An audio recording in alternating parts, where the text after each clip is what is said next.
Everybody, peace. Welcome to the Stby Nfl Show. Wherever or however you're listening, we're so grateful to have you here with us. As you guys know, I'm your host, Casuan Caudle, and we have got a wonderful show for you guys. Obviously, it's our NFL show today. We're going to be recapping some of the biggest moments, biggest matchups, and biggest storylines coming out of this past weekend in the NFL. And a couple of things stood out to me. First, most important thing that stood out to me was the NFL MVP frontrunner. Who is it? Uh, After doing some evaluations and making some comparisons between who I think are some of the top candidates, I'm going to reveal to you guys who my NFL MVP frontrunner is. And I'm also going to be revealing who I feel is the Coach of the Year candidate based off what I saw from this past weekend.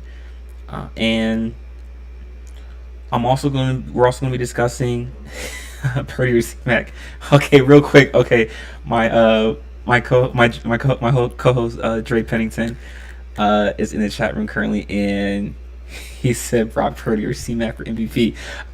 Dre, I love you, bro, and we're gonna talk about this on our live show actually as well. But I'm going to explain to the public on the live show, at least not the show, the live show on Instagram, why I think neither of these guys are actually the MVP frontrunner. But they're both having phenomenal seasons, and I do think San Francisco is the best team in NFC. But guys, we're gonna get right into it. If you haven't already, be sure to hit that like button, hit the subscribe button as well, so you guys can stay updated on all related content. Be sure to follow us on Patreon as well, where Dre and I discussed some more topics, and we provide our takes on not just sports but also some life topics as well. That way you can get some of our exclusive content. And be sure to follow us on Instagram as well, where Dre and I do a live show every Thursday, like I said, and we'll be on again this Thursday, giving previews for the upcoming NFL matchups. So with that being said, let's go ahead and get right into it, guys. Like I said.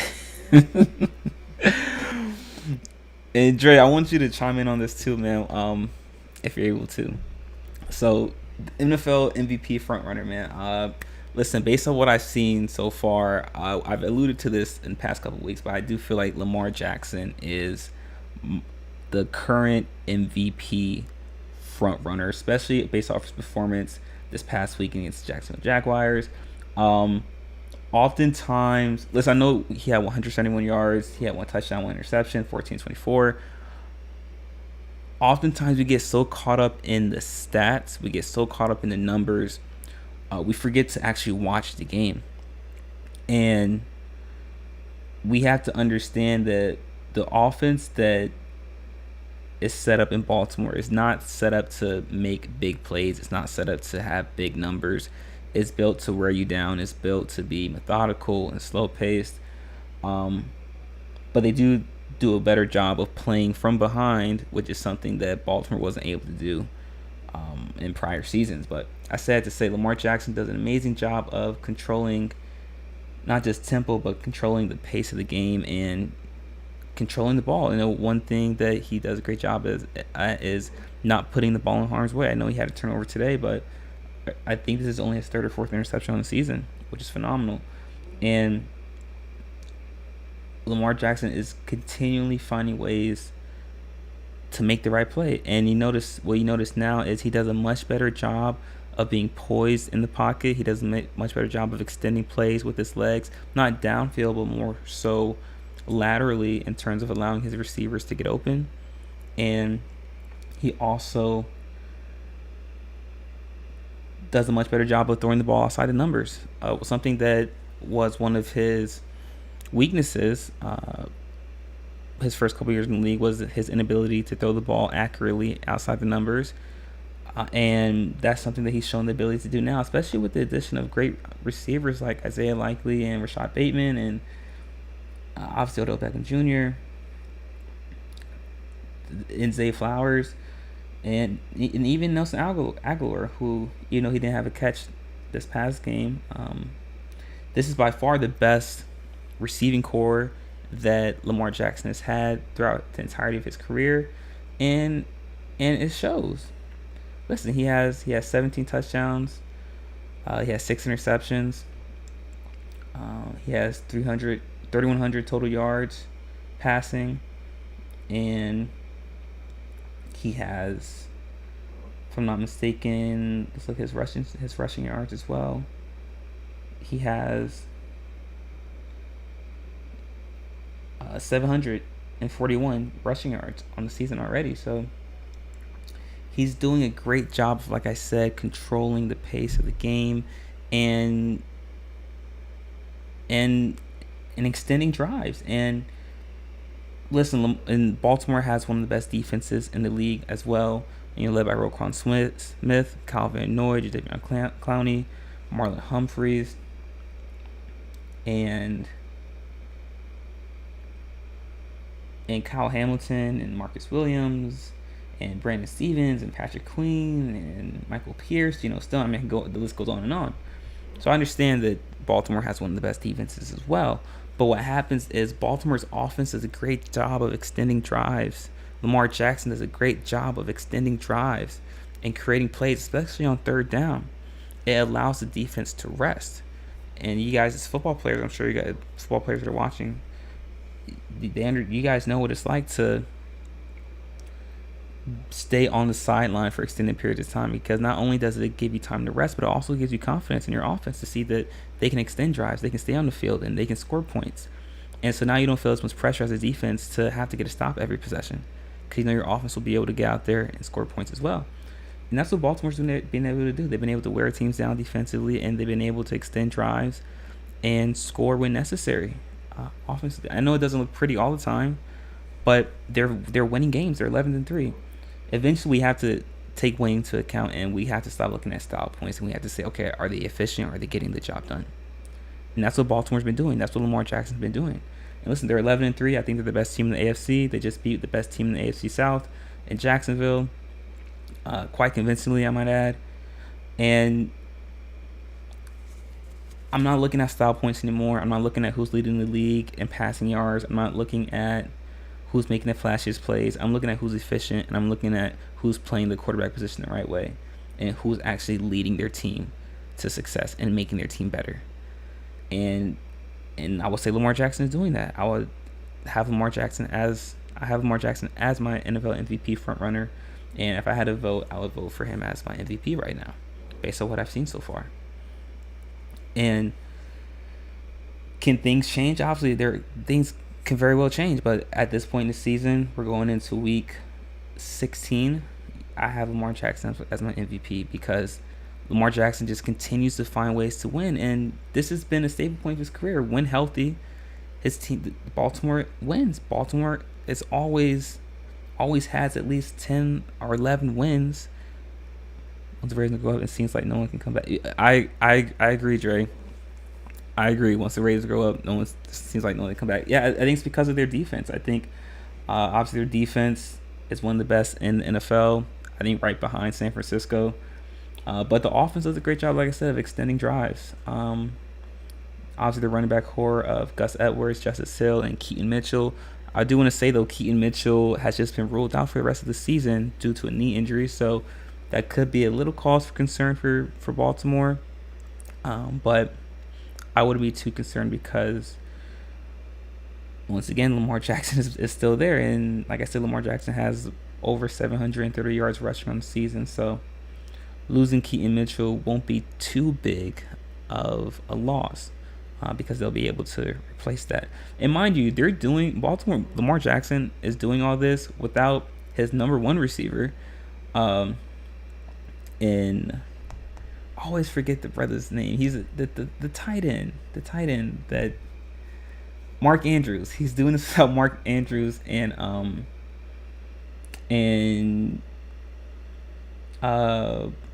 the running back that's out for the year as well.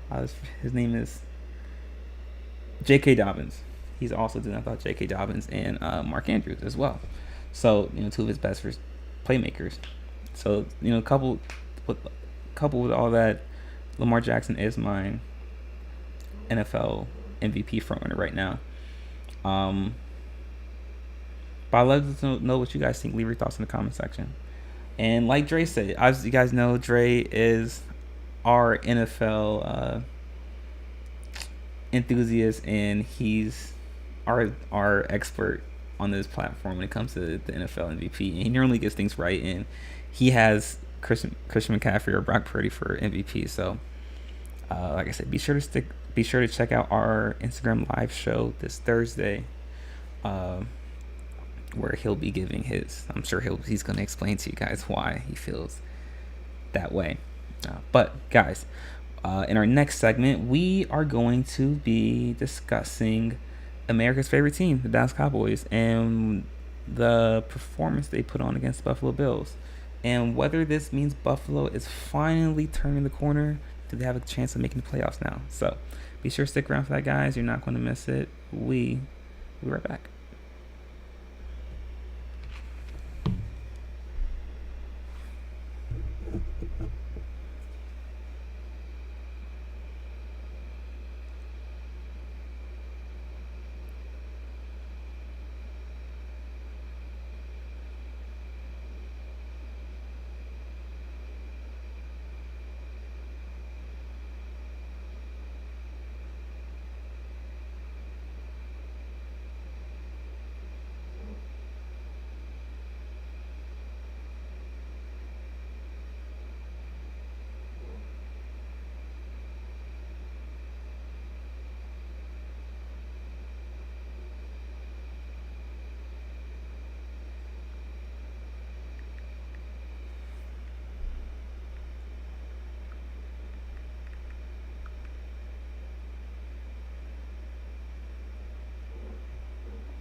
All right, everybody, welcome back. In case you missed the first segment of our show, we just discussed who I believe is the NFL MVP frontrunner right now and who I think is going to win the NFL MVP award. And we also discussed slightly who the best team in the AFC is currently. That should elude you guys who I think is the MVP. And in this segment, guys, we're going to be discussing the matchup between the Cowboys and the Bills and what this means for each team moving forward and what it represents about each team. And, with that being said, guys, let's go ahead and dive right into it. As you guys know, the Buffalo Bills defeated the Dallas Cowboys in Jerry World yesterday by a score of 31-10. Listen, Josh Allen went 7-15 for 94 yards and a touchdown. And while Dak Prescott went 21-34, 134 yards, and one interception. Buffalo had 3 rushing touchdowns, and like I said, 1 touchdown on the ground, in the air. Sorry. And it's it is interesting to me how close this MVP race was, because I was I was prepared yesterday prior to this Dallas game to write or to do a show discussing why Dak Prescott is the NFL MVP. And I know that Dre, my co-host, would have eaten that up. I know he would have loved to hear me say that, but I think that's how close the margin is for this MVP award and for this MVP race is for this season. Because I was, like I said, I was so close to saying Dak Prescott is the MVP frontrunner prior to this performance. But I do want to preface it by saying that I don't believe that this was necessarily bad offense by the Cowboys, but more so their defense was extremely questionable, and it was suspect, especially on the ground. Listen, James Cook had 25 for Buffalo. James Cook had 25 carries, 179 yards. Ty Johnson had 9 carries for 54 yards. Latavius Murray had 5 carries for 11 yards, and Josh Allen himself had 8 carries for 24 yards. And they had 266 yards total on the ground. And that's something that's very alarming for me if I'm Dallas, because this seems to be a consistent issue for Dallas. Something that they have done a lot this year is they give up the big plays, whether it be on the ground or in the air. I'm talking about Dallas. And while their secondary has been quite efficient, despite losing Trayvon Diggs for the season, the secondary in Dallas has been playing pretty well. However, their front seven, led by Micah Parsons, has not been playing up to par and has not been playing up to the expectations that many people had. I mean, they're allowing over 120 yards, 110 yards. Yes, 110 yards on the ground, average per game. Though they are 10-4.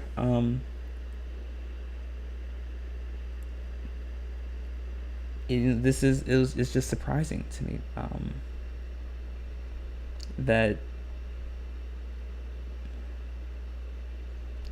Oh, sorry. This game was played in Buffalo. Sorry, I prefaced by saying this game was played in Buffalo, but it is a little bit of a cause of concern for me if you're Dallas, that your front seven continues to allow big plays, whether it be on the ground or in the air, primarily on the ground, and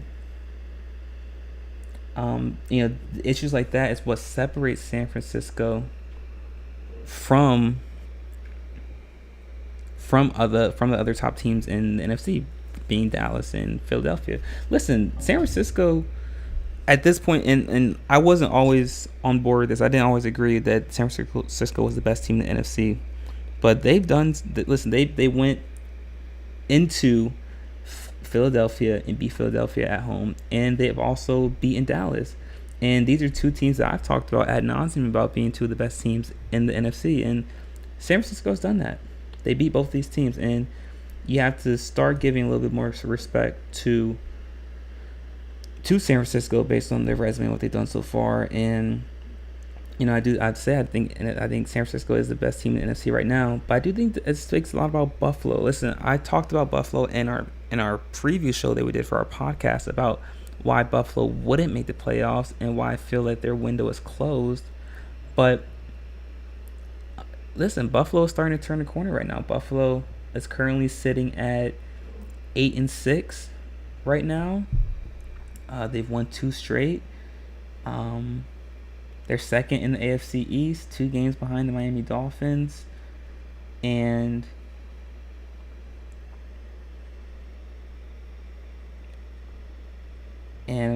if I'm not mistaken, they are 1 game out of the wild card spot. That final wild card spot in the AFC. And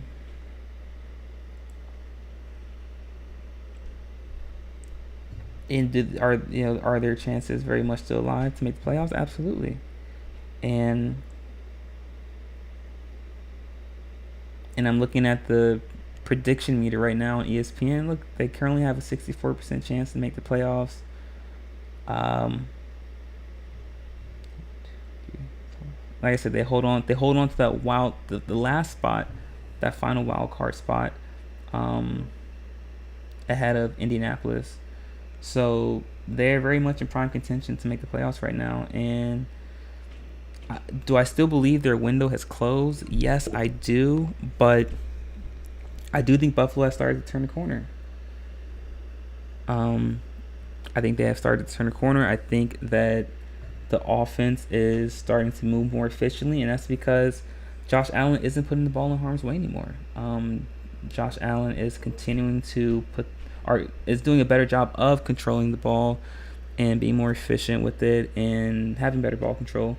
And we talked about this before, that one of the biggest red flags that Josh Allen has is that he can be turnover pro at times. He's akin to he's a gunslinger, kind of similar to Brett Favre, but something that Josh Allen also has trouble with at times is fumbling the ball, which is interesting to see from a quarterback position. And the past two games, he's limited his turnovers, and Buffalo's offense has been more efficient. So it's no coincidence that those two variables go hand in hand. And can Buffalo continue to keep this up? I believe they can. But I still don't think they are Super Bowl contenders, which is why I think that their championship window has closed and is still closed. And I haven't seen enough in the past two games for me to change my mind about that. But I do think Buffalo has turned the corner. I think they're starting to trend in the right direction. I do think they're going to make the playoffs. So that's where I see Buffalo at right now. But let me know what you guys think in the comment section. Let me know what you guys think about Buffalo. Do you think they've turned the corner? Do you think they're legitimate Super Bowl contenders? Do you think they're going to make the playoffs? And let me know what you guys think about Dallas as well. Should there be some cause for concern in Dallas, specifically on the defensive end? And are they the best team in the NFC? Or do you think San Francisco is? Leave your thoughts in the comment section, in the chat room. I'm looking forward to hearing all about it. And in our next segment, guys, our last segment, I'm going to be discussing who is the current Coach of the Year front runner. Lots of words to be handed out. So be sure to stick around for that in our last segment, guys. You're not going to miss it. Be right back.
All right, everybody, welcome back to the final segment of our show. In case you missed our first two segments, we talked about who I feel is the current MVP frontrunner for the NFL, and we also discussed whether Buffalo has turned a corner and what are the chances that they have of making the playoffs and possibly making a Super Bowl run.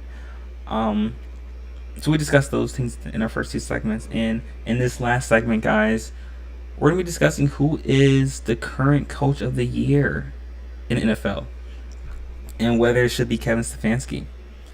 And, we're not going to waste any time, guys. We're going to get right into it. Listen, Kevin Stefanski has been putting on a masterclass in coaching so far in the NFL. Listen, Cleveland is currently at their fourth starting quarterback this season. Yet they are 9-5, 7-1 at home. They've just beaten the Buffalo Bears 20-17 off a miraculous last play of the game, in which Chicago had a chance to score on a Hail Mary, but they dropped the pass just by a fraction of a hair. But listen, this is a masterclass performance in coaching by Kevin Stefanski, my apologies. Listen, we talked about ad nauseum about the defense in Cleveland, and they're led by obviously Jeremiah Owusu and Dalvin Tomlinson and Martin Emerson and Myles Garrett and Alex Wright and Anthony Bell and Ronnie Hickman and Greg Newsome and Alex Wright. There are a bevy of talent here in Cleveland, and obviously you can make the argument that Myles Garrett is the defensive player of the year front runner. And listen, Cleveland has one of the best defenses in the NFL, and they're doing all this, like I said, with being down to their fourth quarterback in Joe Flacco. Joe Flacco yesterday went 28 for 44, 374 yards, 2 touchdowns, 3 interceptions. Mind you, they're doing this without their leading rusher as well in Nick Chubb. So now they're doing a running back by committee in Jerome Ford and Kareem Hunt and Pierre Strong. Listen, we know that Cleveland's running attack has been pedestrian at best since losing Nick Chubb, but the passing attack has been phenomenal, especially since Joe Flacco stepped in. Listen, Amari Cooper had 4 receptions, 109 yards, and a touchdown. David Njoku had an amazing performance on Cleveland's last drive to put him up 3. Listen, he had 10 receptions, 104 yards, and a touchdown. Marquise Goodwin had one reception for 57 yards. Cedric Tillman had 4 receptions for 52 yards. Elijah Moore had 2 receptions for 17 yards. And Kareem Hunt also added a reception for 12 yards as well. So, listen, obviously, Cleveland's passing attack has improved tremendously over the course of the season. It seems like they're starting to get into a rhythm, though the running attack has been suspect and, like I said, pedestrian at best since losing Nick Chubb. And you can tell now that the offensive line in Cleveland does a much better job of pass protection than it does in setting up the run. But once again, Kevin Stefanski is just playing to the strengths of his team. And if I would have told you that Deshaun Watson and Nick Chubb will both be out for Cleveland for the entire season, and Cleveland will be down to their 4th string quarterback, and they would be giving up 200 yards per game in the air, you would think that Cleveland wouldn't be making the playoffs. You would think they're probably one of the worst teams in the AFC East. AFC North. However, that is not the case. Listen, Cleveland's 9-5. They're in prime position. They're going to be making the playoffs. 7-1 at home, like I said, and you can very well make the case that they can make some noise in the playoffs. I'm not saying that they can make it to the conference championship game, but they can definitely make things exciting. And this is all thanks to the coaching, like I said, Kevin Stefanski, who many people have written off a couple years ago, but he's, like I said, putting on a masterclass in coaching. He's showing the league why he could be regarded as one of the best coaches in the NFL. And if I had a vote, I would vote Kevin Stefanski as my coach of the year for this season based on what I've seen so far. And Cleveland is just continuing to improve. When games like this, especially this game against Chicago, in which they won by such a close game, games like this build confidence for a team. And the same thing that we talked about on the college football show with Alabama, when as teams that were written off just continue to find ways to win, even though they might be lacking in talent.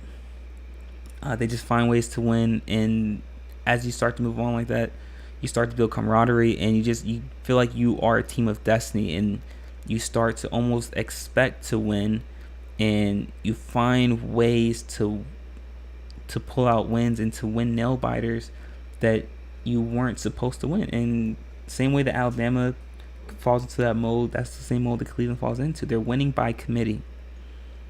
That's a concept in basketball. You're winning by committee, and it's not just one player. It's a team effort. You're doing everything by committee. And obviously having perhaps the best defensive player in the league in Myles Garrett helps with that as well. But I do believe Kevin Stefanski is the coach of the year right now, based on what I've seen so far. Let me know what you guys think. Leave your thoughts in the chat room, though.